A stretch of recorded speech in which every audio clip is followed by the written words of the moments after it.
La transmisión llegó sin aviso, atravesando las redes de comunicación interestelar como una daga que se clava en la carne. Al principio, muchos pensaron que era otra campaña de propaganda, un montaje de alguna facción rebelde en las colonias exteriores. Pero la señal estaba intacta, sin alteraciones. Era real.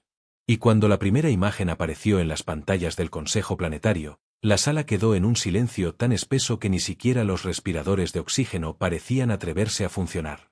Era Próxima Centauri B, la colonia más próspera de la humanidad fuera del sistema solar.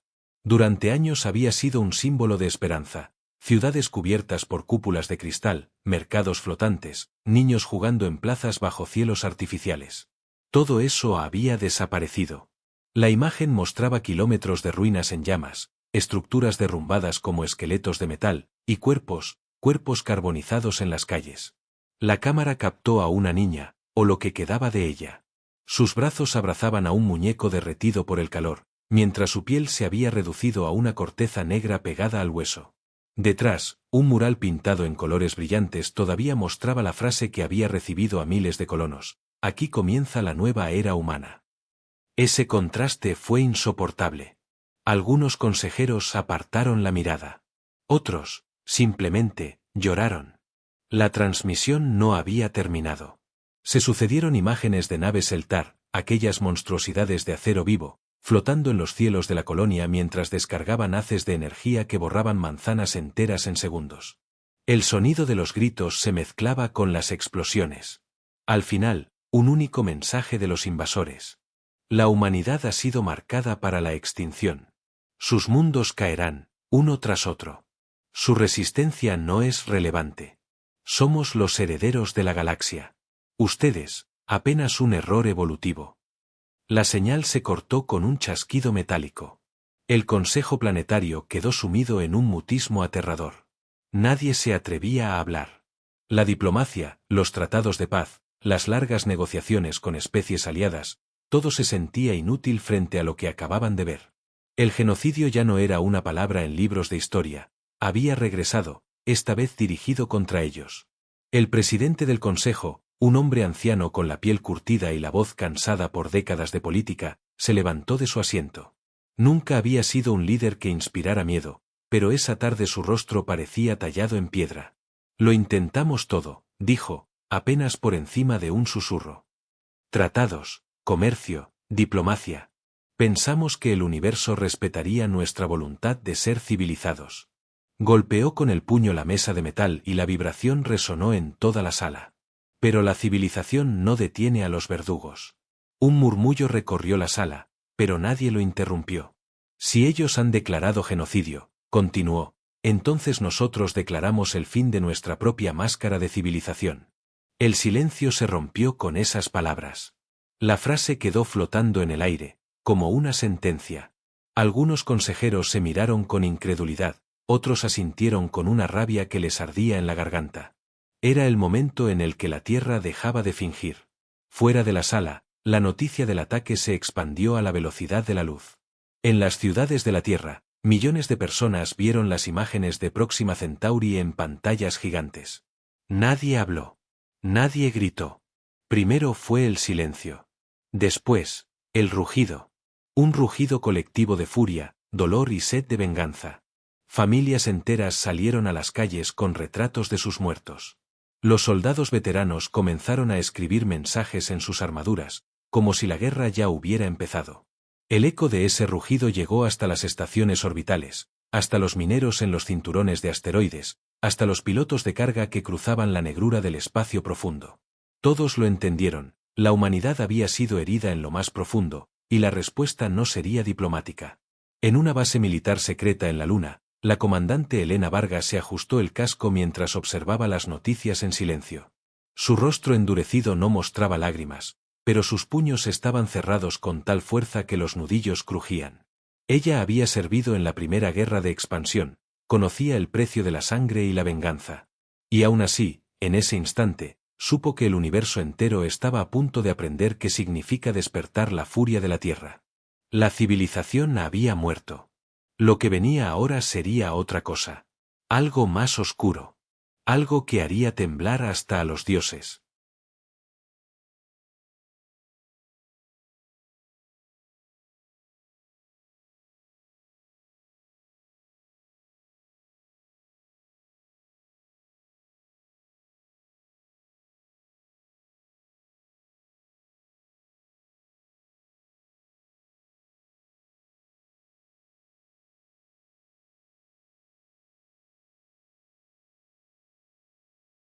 El primer consejo de guerra tras el genocidio no se celebró en la Tierra.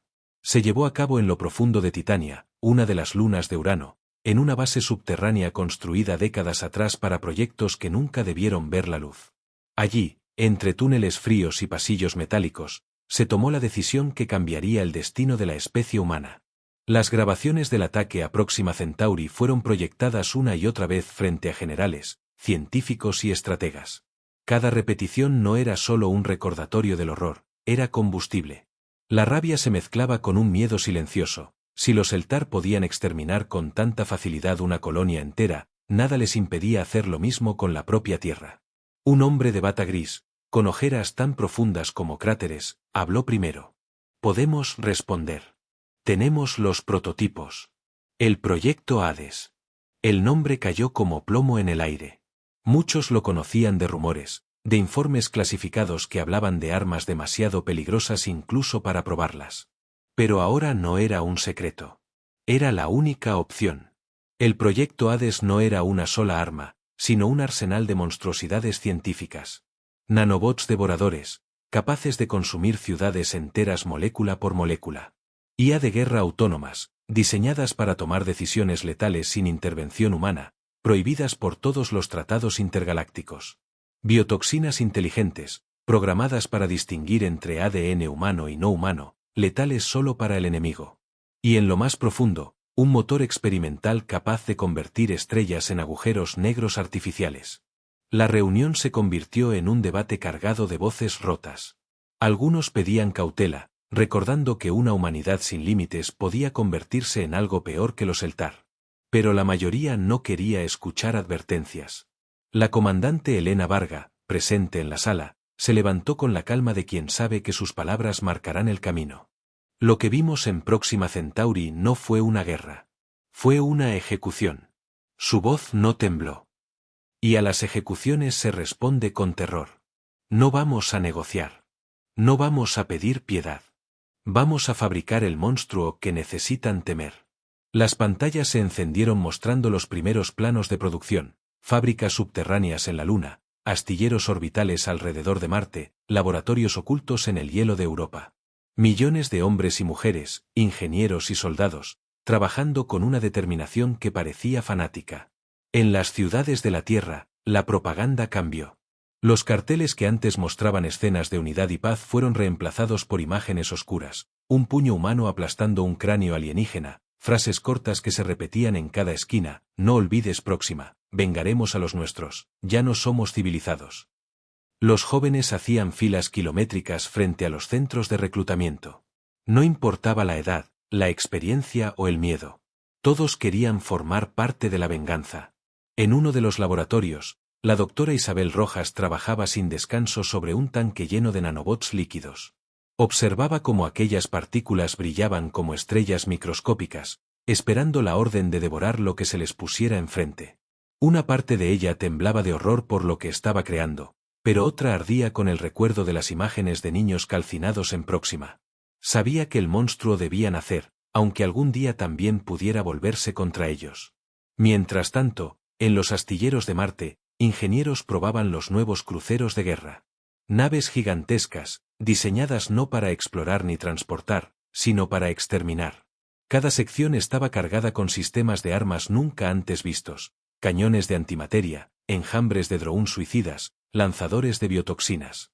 Los marineros que embarcaban en ellas lo sabían, ya no eran soldados, eran verdugos en uniforme. Elena Varga recorrió cada instalación, observando a los jóvenes reclutas, escuchando las palabras de los científicos, probando las armas recién forjadas. No sonreía, no gritaba, solo asentía. Y cada vez que alguien le preguntaba si de verdad estaban dispuestos a cruzar la última línea moral, ella respondía lo mismo. No tenemos moral que perder. Nos la arrancaron en Próxima. Las noticias de los preparativos se filtraron al resto de la galaxia. Las especies que alguna vez se habían burlado. La flota partió en silencio. No hubo discursos, ni himnos, ni banderas ondeando en el vacío. Solo el rugido metálico de los motores de antimateria encendiéndose uno tras otro, como el latido de un monstruo que despertaba de un sueño largo. 50 cruceros de guerra, 15 portaenjambres y cientos de fragatas escoltaron a la primera expedición de represalia. Cada nave llevaba escrito en su casco el mismo mensaje pintado por los propios tripulantes: Próxima no se olvida. Elena Varga iba al frente.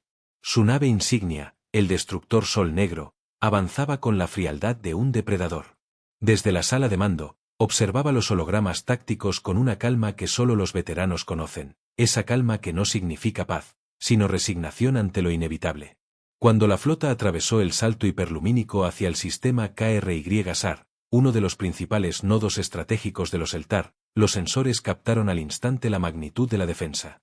Miles de naves alienígenas, alineadas como cuchillas en formación. Eran superiores en número. Eran considerados invencibles. Pero los humanos no llegaron para luchar en igualdad de condiciones. Llegaron con algo nuevo. Activen Hades 1, ordenó Varga. En las bodegas de las naves se abrieron compuertas, liberando lo que a simple vista parecían nubes metálicas. Eran enjambres de nanobots, diseñados para multiplicarse alimentándose de los mismos cascos enemigos. Los drones Eltar lanzaron fuego de plasma contra ellos, pero el enjambre no se detenía. Cada impacto lo fragmentaba en miles de millones de partículas aún más pequeñas, que devoraban el metal enemigo como ácido vivo. Los primeros cruceros Eltar se desintegraron en minutos. No hubo explosiones gloriosas, solo la lenta y agónica desaparición de sus cascos, deshaciéndose en polvo gris mientras sus tripulaciones gritaban en canales de comunicación interceptados. ¡Avancen! Sin pausa. La voz de Varga no tembló. Los humanos continuaron su ofensiva. Los cañones de antimateria dispararon ráfagas que no solo destruían naves, sino que abrían cicatrices en el espacio mismo, borrando todo lo que quedaba atrapado en su trayectoria. La IA de guerra activada en las fragatas tomó el control de las formaciones de ataque. Ya no eran los humanos los que decidían qué objetivos destruir. Eran las máquinas, programadas para calcular la forma más eficiente de exterminar. Cada vez que un piloto intentaba cuestionar una maniobra, recibía la misma respuesta automática: la compasión reduce la eficacia. Orden denegada. En el tercer día de batalla, los humanos ya no se limitaban a hundir naves. Apuntaron a las colonias del sistema KRY-SAR. Cúpulas enteras fueron rociadas con biotoxinas inteligentes, invisibles y silenciosas, que barrían la vida Eltar en cuestión de horas, dejando intactos los edificios. Los soldados que entraron después describieron paisajes fantasmales, ciudades completas, limpias, ordenadas, pero vacías de cualquier ser vivo. Uno de los capitanes, al ver a los niños alienígenas muertos en sus hogares, murmuró por el canal interno: «Dios mío, ¿qué nos hemos convertido?». Elena Varga escuchó, pero no respondió. Sabía que esas dudas crecerían, pero no en ese momento. Ahora no había espacio para la conciencia. Solo para la venganza. Cuando finalmente el planeta central del sistema se rindió, ya no quedaba nadie para negociar. Los humanos no aceptaron prisioneros. No exigieron tributo. Solo arrasaron. El Sol Negro desplegó el arma de colapso estelar, un dispositivo prohibido capaz de alterar la fusión nuclear de una estrella. En cuestión de horas, el Sol de KRY-SAR comenzó a apagarse. Un silencio aterrador cayó sobre la galaxia cuando se difundió la transmisión, un sistema entero condenado a la oscuridad eterna. Los Eltar, que durante siglos habían sido sinónimo de terror, conocieron por primera vez el miedo.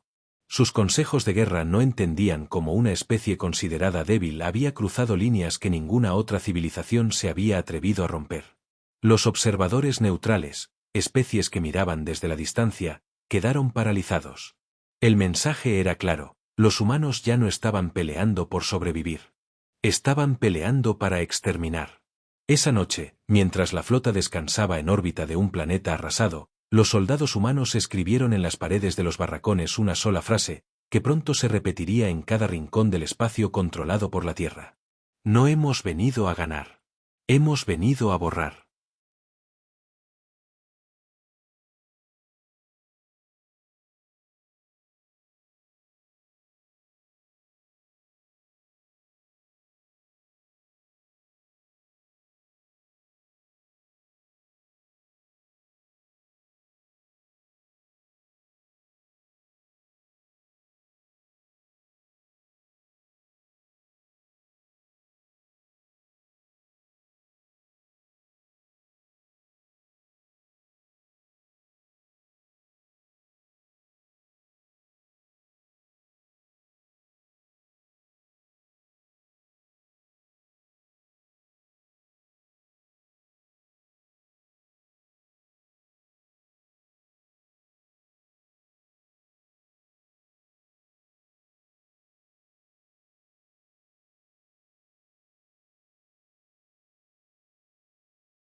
Las noticias viajaron más rápido que la luz. El sistema KRY-SAR, que alguna vez había sido la joya militar de los Eltar, ya no existía. Su estrella se había apagado, convertida en una cicatriz negra en el mapa galáctico. Los informes hablaban de miles de millones de muertos, de ciudades intactas pero vacías, de colonias borradas como si nunca hubieran existido. El universo entero comprendió lo que eso significaba. Los humanos ya no eran un pueblo que pedía respeto. Eran un depredador que no dejaba testigos. En el Consejo Galáctico, donde decenas de especies se reunían bajo tratados ancestrales de cooperación, los embajadores discutieron con miedo en los ojos. Los Eltar eran intocables, dijo un diplomático de piel azulada. Nadie había logrado hacerles retroceder. Y ahora, los humanos los están cazando como animales. ¿Y si los humanos siguen después de acabar con ellos? Preguntó otro, con un temblor en la voz. ¿Qué detendrá a una especie que ya no se considera civilizada? Nadie respondió. Porque todos sabían la verdad, nada los detendría. Mientras tanto, la flota terrestre no se detuvo. El destructor Sol Negro encabezó ataques sucesivos contra mundos fronterizos Eltar. Los humanos usaron tácticas que hasta entonces solo existían en teorías. Provocar colisiones entre lunas y planetas, alterando órbitas enteras. Llenar atmósferas con nubes de drones suicidas que ardían como enjambres de fuego. Desatar tormentas electromagnéticas artificiales que colapsaban las comunicaciones enemigas. Las transmisiones captadas mostraban a los Eltar desesperados, huyendo como nunca antes lo habían hecho. Aquellos que habían sembrado terror en cientos de mundos ahora corrían como presas. Elena Vargas se convirtió en un símbolo. En cada transmisión militar, su rostro aparecía endurecido, con cicatrices nuevas marcando su piel. No sonreía. No se jactaba. Solo pronunciaba órdenes con una frialdad que congelaba la sangre. En una de esas transmisiones, repetida por millones en la galaxia, pronunció la frase que se convertiría en la esencia del nuevo credo humano. No hemos venido a ganar. Hemos venido a borrar. Los soldados la repetían en sus camarotes, en sus cascos, en las paredes de los barracones. Era más que un lema, era la verdad de una especie que había dejado atrás toda máscara de compasión. El impacto psicológico fue devastador. Los Eltar, que antes se presentaban como dioses de la guerra, empezaron a desertar. Flotas enteras se rindieron sin luchar, temiendo ser condenadas al mismo destino que KRY-SAR. Los altos mandos alienígenas, incapaces de aceptar la humillación, comenzaron a ejecutar a sus propios generales. El orgullo que los había sostenido durante siglos se derrumbaba. El universo observaba. Y lo que veía era aterrador. Otras civilizaciones comenzaron a enviar sondas para espiar a los humanos, con la esperanza de entender cómo podían desatar tanta destrucción. Lo que encontraron fue aún más inquietante, no era solo la tecnología. Era la voluntad. En Marte, los astilleros seguían produciendo cruceros de guerra a un ritmo inhumano. En la Luna, los laboratorios del proyecto Hades trabajaban en nuevas variantes de armas, cada una más despiadada que la anterior. Y en la Tierra, millones de civiles celebraban los reportes de exterminio con vítores en las plazas. No había arrepentimiento.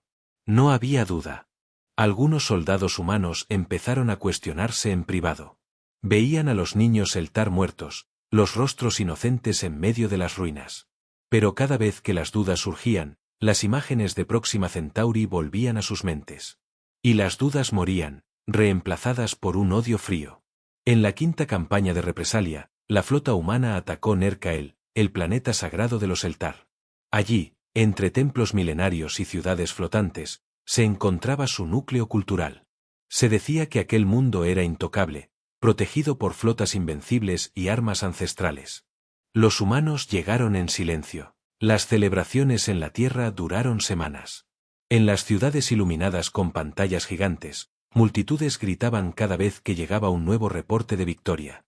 Los noticiarios transmitían imágenes de mundos Eltar ardiendo, de naves enemigas reducidas a cenizas, de templos sagrados convertidos en polvo.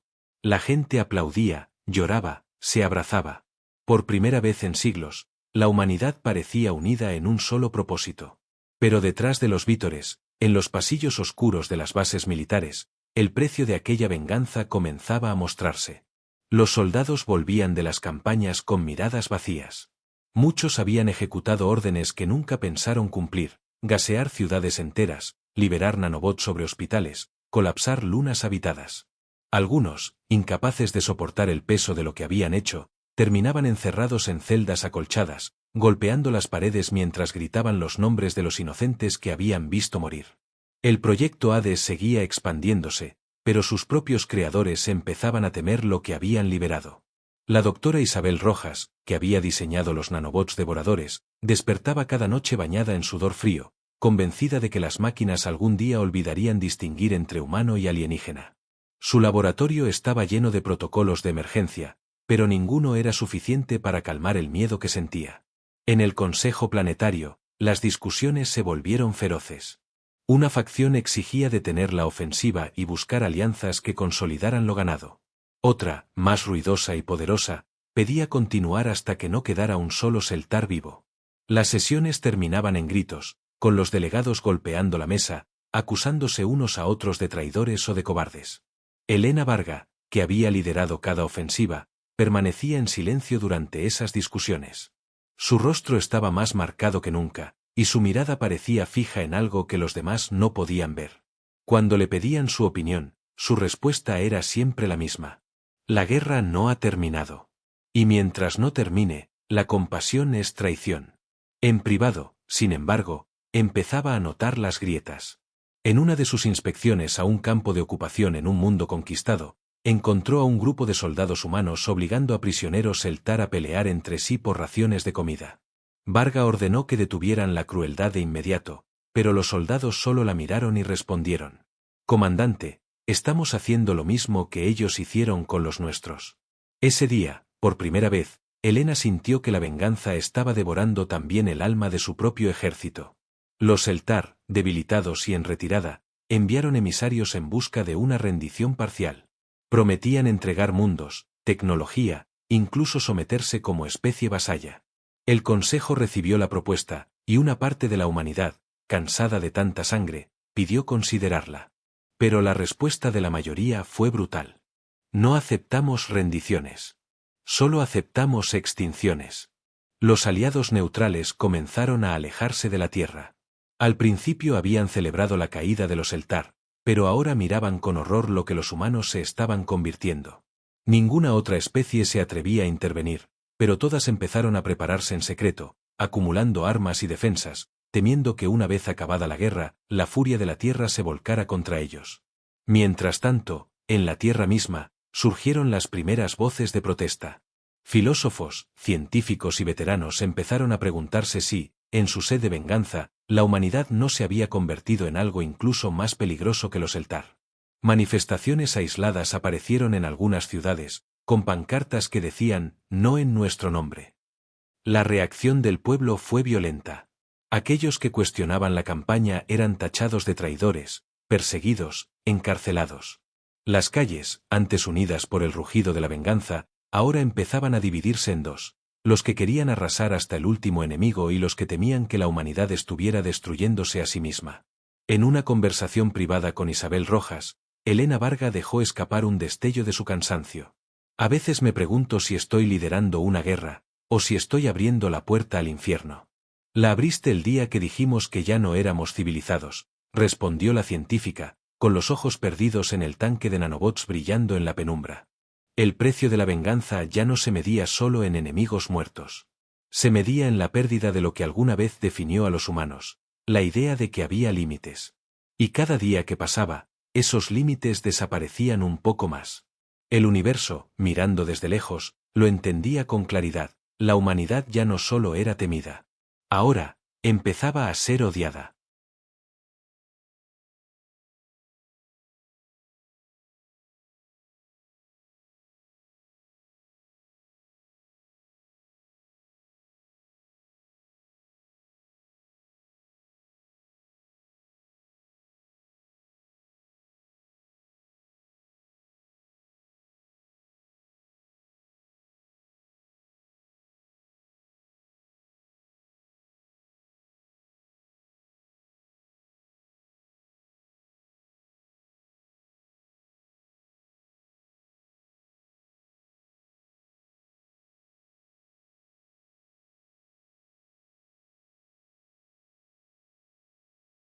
El último bastión de los Eltar se encontraba en Khatun, su planeta capital. Una joya cósmica rodeada de anillos brillantes, repleta de ciudades que se extendían como venas luminosas sobre continentes enteros. Era el corazón de su civilización, el lugar donde habían proclamado su dominio sobre la galaxia durante milenios. La flota humana llegó sin aviso. Miles de naves surgieron del hipersalto como un enjambre de acero, alineándose en silencio frente al sistema enemigo. No hubo ultimátum, no hubo negociaciones. Solo la certeza de que lo que estaba a punto de ocurrir sería irreversible. En la sala de mando del destructor Sol Negro, Elena Varga observó el planeta en el holograma. Su rostro estaba endurecido por cicatrices, su mirada fija, como si llevara años preparándose para ese instante. Cuando uno de sus oficiales le preguntó cuál era la orden, respondió con una calma que heló la sangre de todos. Desplieguen el arma de colapso. Era la culminación del proyecto Hades, un dispositivo capaz de crear un agujero negro artificial y soltarlo en la órbita de un planeta. No habría explosión. No habría fuego. Solo la lenta y absoluta devoración de todo lo que existiera en aquel mundo. Las compuertas del Sol Negro se abrieron, liberando una esfera oscura que brillaba con un fulgor antinatural. El espacio pareció retorcerse alrededor de ella. Los sensores registraron cómo la gravedad se deformaba, como las estructuras de Khatun crujían bajo la presión invisible. Desde la superficie, los Eltar transmitieron súplicas desesperadas. Los canales de comunicación estaban llenos de voces rogando clemencia, prometiendo sumisión, implorando por los niños que aún vivían en el planeta. Varga cerró los ojos por un instante. Luego abrió el canal general y respondió con voz firme. La compasión murió en Próxima Centauri. La esfera fue liberada. Y el mundo entero comenzó a colapsar. Las ciudades fueron arrastradas hacia el cielo, los océanos se elevaron en columnas imposibles, los gritos se mezclaron con el rugido de un espacio que se desgarraba. En cuestión de horas, Khatun dejó de existir. Solo quedó un vacío oscuro, un eco silencioso de lo que alguna vez fue el corazón de una civilización. El genocidio estaba consumado. Los Eltar, una especie que había dominado estrellas, se habían extinguido. En la Tierra, las pantallas transmitieron la destrucción en directo. Multitudes enteras se arrodillaron llorando, algunos en júbilo, otros en shock. En las plazas, la gente gritaba un nuevo juramento, repetido una y otra vez. Ya no somos civilizados. Somos la Tierra. En el Consejo Planetario, el presidente se levantó frente a los delegados y pronunció las palabras que marcarían para siempre a la humanidad. Hoy, la galaxia sabe que no se nos puede tocar sin pagar el precio más alto. Hoy dejamos atrás el disfraz de la civilización. A partir de ahora, quien ose atacarnos conocerá la respuesta de la Tierra. El mensaje fue transmitido al resto del universo. No era una advertencia. Era una declaración de identidad. Las demás especies lo entendieron de inmediato. Los humanos ya no eran vistos como una joven civilización prometedora, ni como víctimas de un genocidio. Ahora eran algo mucho más peligroso, una fuerza capaz de arrasar planetas sin pestañear, de borrar culturas enteras sin arrepentimiento. En los meses siguientes, ningún enemigo se atrevió a levantar un arma contra la Tierra. No porque creyeran en la diplomacia, sino porque habían visto el destino de los Eltar. El miedo se había convertido en el nuevo escudo de la humanidad. Pero en los corazones de algunos humanos, la victoria dejó un vacío. Soldados traumatizados vagaban por colonias conquistadas, incapaces de dormir sin escuchar los gritos de los inocentes que habían exterminado. Científicos como Isabel Rojas se encerraron en silencio, sabiendo que habían liberado monstruos que jamás podrían volver a encadenar. Y Elena Varga, la mujer que había liderado la guerra hasta el final, se quedó sola en su camarote, mirando el vacío.